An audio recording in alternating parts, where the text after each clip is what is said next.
શ્રીમદ્ ભગવદ્ ગીતા અધ્યાય 11 શ્લોક 49 માતિ વ્યથા મા ચ વિમૂઢ ભાવઃ દ્રષ્ટવા રૂપમ ઘોરમ ઇદ્રક મમ ઇદમ વ્યપેતભીઃ પ્રીતમનાઃ પુનઃ ત્વમ તત એવ મે રૂપમ ઇદમ પ્રપશ્ય.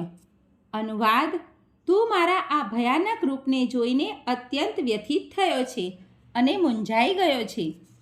હવે તે ભલે સમાપ્ત થાય. હે મારા ભક્ત, સર્વ વ્યથામાંથી તું મુક્ત થા. હવે તું શાંત મનથી તને ગમતા મારા સ્વરૂપનું દર્શન કરી શકે છે.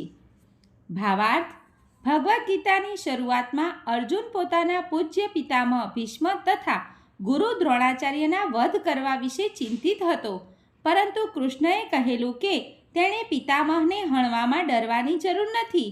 જ્યારે કૌરવોની સભામાં ધૃતરાષ્ટ્રના પુત્રો દ્રૌપદીને નિર્વસ્ત્ર કરવા પ્રયાસ કરતા હતા, ત્યારે ભીષ્મ તથા દ્રોણ મૌન રહ્યા હતા.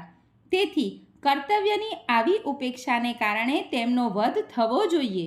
કૃષ્ણએ અર્જુનને પોતાના વિશ્વરૂપનું દર્શન એ દર્શાવવા માટે કરાવ્યું કે તે લોકો પોતે કરેલા અનૈતિક કાર્યોને કારણે પહેલેથી હણાઈ ચૂક્યા હતા.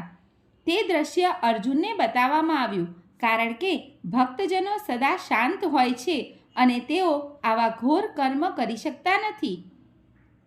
વિશ્વરૂપ પ્રગટ કરવાનો આશય સ્પષ્ટ થયો હતો. હવે અર્જુનને ભગવાનનું ચતુર્ભુજ રૂપ જોવાની અભિલાષા થઈ હતી અને કૃષ્ણએ તેનું દર્શન પણ કરાવ્યું. ભક્તને ભગવાનના વિશ્વરૂપમાં બહુ રસ હોતો નથી, કારણ કે તેમાં ભગવાન સાથે પ્રેમ ભાવનું આદાન પ્રદાન થઈ શકતું નથી. ભક્ત કાં તો પોતાનો આદરયુક્ત પૂજ્ય ભાવ અર્પિત કરવા ઈચ્છે છે અથવા તો દ્વિભુજ કૃષ્ણના દર્શન કરવા ઈચ્છે છે કે જેથી તે પૂર્ણ પુરુષોત્તમ પરમેશ્વર સાથે પ્રેમ ભક્તિનું આદાન પ્રદાન કરી શકે. સર્વે મિત્રોને દીપ્તિ જોશીના જય શ્રી કૃષ્ણ.